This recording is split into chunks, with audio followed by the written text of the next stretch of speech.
La grande édition du journal. Présentation d'Asmani Nyangani.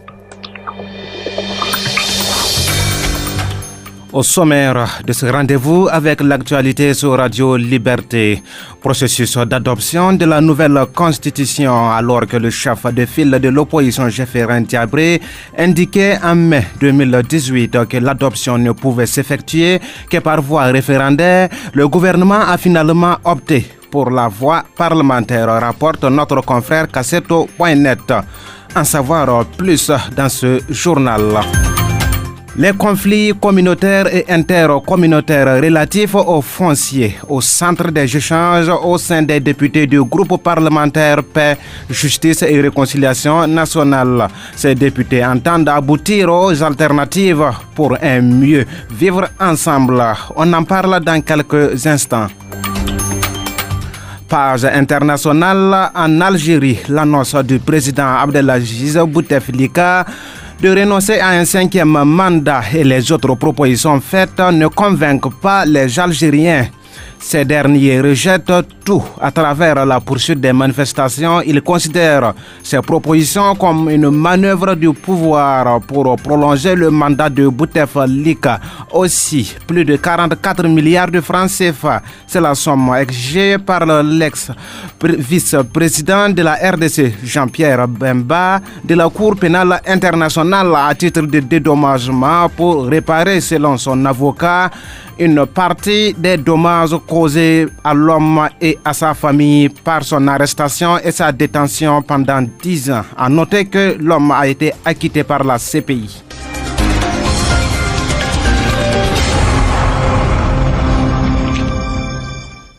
À toutes et à tous, bienvenue et ravi de vous retrouver pour ce journal.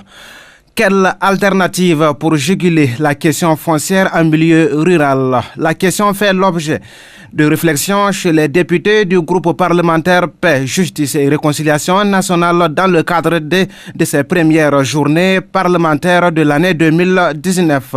Les travaux des dites journées ont débuté ce mardi à Ouagadougou. Le point avec Idrissa Kombem. Le foncier au sein des conflits communautaires et intercommunautaires au Burkina, état des lieux de la mise en œuvre de la loi 034 sur le foncier rural, quelle alternative pour un mieux vivre ensemble? C'est sous ce thème que se tiennent les premières journées parlementaires du groupe Paix, Justice et Réconciliation nationale PGRN. Un thème qui découle d'un constat pérennisant de la gestion des questions foncières, surtout en milieu rural au Burkina, à en croire son président, Gilma François Baïsé. Le système foncier burkinabé est confronté à plusieurs problèmes que sont l'acquisition du régime foncier traditionnel et d'un régime foncier étatique en milieu rural, le développement et la spéculation à tous les niveaux, un important accaparement des terres rurales du fait de lotissement tous azimuts, des agro-business, de l'orpaillage à grande échelle. Il a par ailleurs souligné que les réflexions vont également porter sur les mécanismes d'application des lois relatives au foncier rural qui jusque-là ne sont pas appliquées. On fait sortir une loi,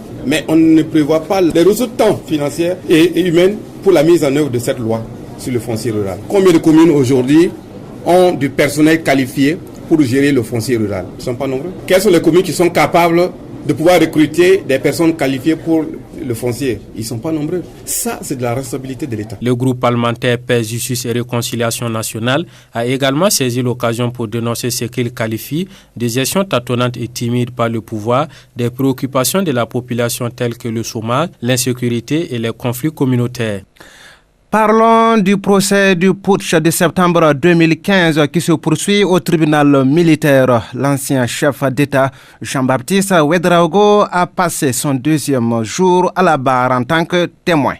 On en sait davantage sur les déclarations faites à l'audience de ce 12 mars 2019 avec Danouma Ismaël Traoré. L'audience de ce mardi s'est poursuivie avec le témoignage de l'ancien président du Faso Jean-Baptiste Ouédraogo. Celui-là qui se considère comme un témoin privilégié des événements de septembre 2015 est resté fidèle à sa déposition du lundi et à celle faite antérieurement devant le juge d'instruction. De prime abord, ce sont les parties civiles qui prennent la parole pour poser des questions aux témoins, aux accusés concernés par la déposition ainsi que faire des observations. Pour l'essentiel des questions à lui poser, le général Gilbert Diendéré s'est refusé de répondre, invitant les différentes parties à se référer à ses dépositions antérieures. Pour Maître Prosper Farama, c'est avec étonnement que l'accusé refuse de répondre aux différentes questions à cette étape de la procédure. Il indique que le général demandait pourtant avec force l'inculpation des membres de la CRAD, de Monseigneur Paul Ouédraogo et de l'ancien président Jean-Baptiste Ouédraogo pour avoir pris part à la rencontre du 16 septembre et accompagné de ce fait le putsch.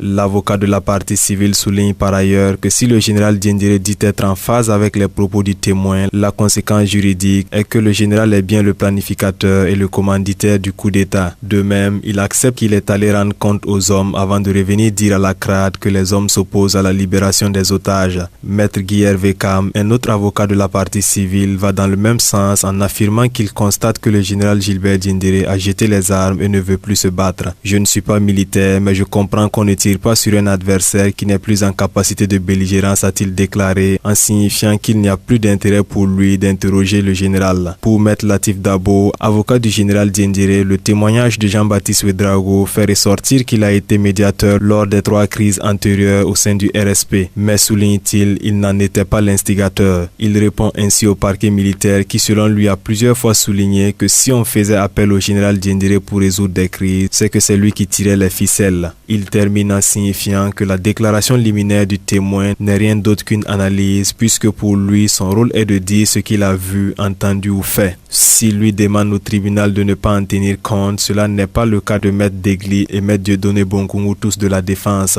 Pour ces derniers, il est important pour le président de rendre sa décision en ayant à l'esprit la réconciliation nationale. Maître Degli ira même jusqu'à prendre l'exemple de la Conférence nationale souveraine du Bénin, où les anciens chefs d'État ont par leur sagesse, selon lui, permis de faire des bonds en avant en ne faisant pas de la chasse aux sorcières. Pas question, rétorque Maître Prosper Farama de la partie civile. Pour lui, il faut que la défense apprenne à avoir une ligne claire. Ici, nous sommes au procès. Le jour qu'on sera à une conférence nationale souveraine, chaque Burkinabé viendra dire ce qu'il pense, a-t-il renchéri. Maître Prosper Farama estime par ailleurs que les différentes parties à ce procès ne représentent en rien la nation burkinabé et qu'il n'appartient pas à la justice de rendre une décision en faveur de la réconciliation nationale. Il termine ses propos en affirmant ceci, je cite, « Notre seule mission est d'établir les faits et prendre des sanctions. Il ne faudrait pas qu'on transforme le procès en conférence nationale souveraine. » Fin de citation. L'audition des témoins se poursuit ce mercredi au tribunal militaire de Ouagadougou.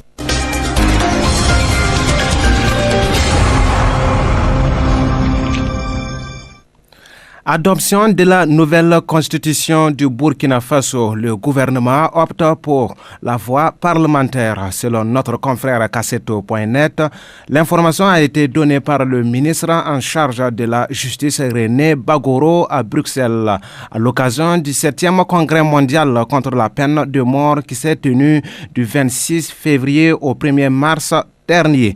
Et pourtant, à propos du processus d'adoption de la nouvelle constitution, le chef de file de l'opposition Jefferin Diabré indiquait que l'adoption ne pouvait s'effectuer que par voie référendaire. Il s'était prononcé là-dessus au détour d'une conférence de presse animée le 8 mai 2018. Cela faisait suite à une rencontre au palais de Kosiam en avril de la même année, à laquelle le président du Faso invitait une délégation du CEFOP pour échanger sur le projet de la nouvelle constitution.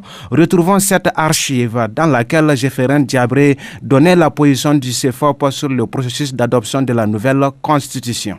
Sur la question de la nouvelle constitution, on a entendu beaucoup de choses, mais notre avis est qu'il faut s'en référer aux juristes. Un état de droit est un état qui respecte le droit. Et en la matière, il y a quand même des choses qu'on peut faire et d'autres qu'on ne peut pas faire. Les juristes, y compris les membres du Conseil constitutionnel, disent que si c'était une simple révision d'une constitution ancienne, on peut le faire par voie parlementaire. Mais s'agissant d'une nouvelle constitution, il faut forcément le faire par la voie référendaire. On comprend bien qu'il y a des difficultés financières que le pays traverse et que donc ça va nécessiter des milliards. Mais quand vous choisissez un chemin, vous le choisissez en voie de conséquence. Le président du Faso n'a pas dit « je vais réformer l'ancienne constitution ». S'il avait dit ça, on partait à l'Assemblée et c'était beaucoup plus économe. Mais il a dit « je veux une nouvelle constitution ». Le droit dit « si c'est ça que tu veux, ça passe par un référendum ». Donc c'est à eux de trouver les moyens pour faire ce référendum-là. Et au-delà de la procédure même, il y a la question de savoir quand est-ce que ce référendum-là doit avoir lieu. Pour toutes ces questions-là, non parce que la CENI est vraiment la personne qu'il faut écouter. Voilà, Kounsomi et Koungara. Voilà, donc c'est à eux, comme disent les Moussi, c'est le propriétaire de la bourse qui connaît l'état de santé de sa bourse. C'est la CENI qui organise tout ça là. C'est eux qui peuvent nous dire bien quelle est la meilleure période en fonction de leur calendrier, leur agencement, leur travail par rapport à ce qu'on doit faire d'ici 2020. En 2 ans d'exercice de son mandat, le bureau consulaire de la Chambre de commerce et d'industrie du Burkina Faso fait le bilan de ses activités menées en 2018. Un bilan jugé satisfaisant selon les responsables de cette structure qui était face à la presse ce mardi à Ouagadougou. Rabi Kaba. Le plan stratégique de la mandature du bureau consulaire de la Chambre de commerce et d'industrie enregistre un taux d'exécution physique moyen de 79%. Des réalisations réparties en 5 grands axes stratégiques ont été menées durant l'année 2018. Ishaka Kagougou, directeur général de la Chambre de commerce. Le premier pilier porte sur l'amélioration de la gouvernance et la mobilisation de l'intelligence consulaire. Sur le deuxième axe, qui touche au développement du capital humain et à la facilitation de l'accès au financement du secteur privé. Sur l'axe 3, qui touche au développement de l'intelligence économique et du portefeuille de services d'appui aux entreprises. Le quatrième axe porte sur le développement local, le renforcement de l'accompagnement de proximité des entreprises dans les régions. Le dernier axe vise à développer et à renforcer l'offre en infrastructure et en équipement économique de la Chambre de commerce. Pour mieux fructifier le monde des affaires, plusieurs perspectives pour l'année 2019 ont été dégagées. Nous avons la prochaine signature avec l'Union européenne d'un projet d'appui à la compétitivité en Afrique de l'Ouest pour un montant de 5 milliards de francs CFA. Nous devons construire 4 nouvelles représentations pour Fada, Douri, Gawa et Banfora. Et le président a lancé aussi un engagement d'un projet d'appui à la transformation industrielle artisanale en donnant des moyens de renforcer les capacités de participer à des foires pour une contribution de 70 millions de francs CFA de la Chambre de commerce. Un bilan également apprécié par le président de la Chambre de commerce et d'industrie, Mahamadi Savadougou. Il a par ailleurs salué le courage des acteurs économiques qui, malgré la situation sécuritaire du pays, ont selon lui réussi à maintenir le Burkina Faso sur les sentiers de la croissance.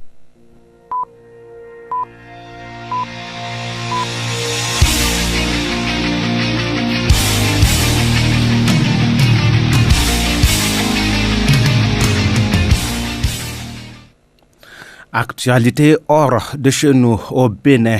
Les partisans de l'opposition ont manifesté lundi pour protester contre le pouvoir de Patrice Talon. L'opposition dénonce l'exclusion de ses candidats aux prochaines élections législatives et exige de ce fait la réintégration de ces derniers dans le processus électoral. En Algérie, les manifestations se sont poursuivies ce mardi malgré l'annonce du président Abdelaziz Bouteflika de renoncer à un 5e mandat. Plusieurs rassemblements ont eu lieu dans la matinée à Alger, la capitale. Des appels à manifester ce vendredi 15 mars ont été également lancés sur les réseaux sociaux. En effet, les manifestants disent rejeter les propositions faites par le président qui a décidé de reporter les élections présidentielles du 18 avril prochain, auxquelles il ne prendrait pas part. Ces derniers considèrent cela comme une manœuvre du pouvoir pour prolonger le mandat de Bouteflika. Cour pénale internationale.